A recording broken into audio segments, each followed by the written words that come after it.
Pas un Allemand n'a participé à la rafle du Veldiv. Voici les mots du président de la République qui, 75 ans après l'arrestation de plus de 13 000 juifs parisiens, appelle à affronter cette vérité implacable. C'est bien la France qui organisa la rafle, puis la déportation, et donc, pour presque tous, la mort des 13 152 personnes de confession juive. Le chef de l'État fait ensuite référence à des propos tenus notamment par Marine Le Pen pendant la campagne présidentielle. Je récuse aussi ceux qui font acte de relativisme en expliquant qu'exonérer la France de la rafle du Veldiv serait une bonne chose, et c'est ainsi s'inscrire dans les pas du général de Gaulle, de François Mitterrand, qui, sur ce sujet, restèrent mutiques.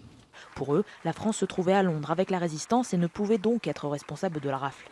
En février 1993, François Mitterrand instaure néanmoins une journée pour commémorer le Veldiv. Mais en septembre 1994, il déclare « Je ne ferai pas d'excuses au nom de la France. La République n'a rien à voir avec ça.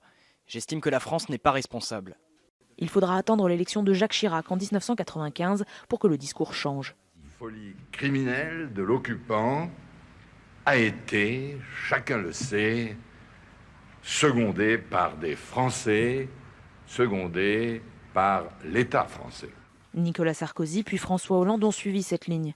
La reconnaissance d'une responsabilité qui avait, selon les représentants de la communauté juive, offert une possibilité de réconciliation.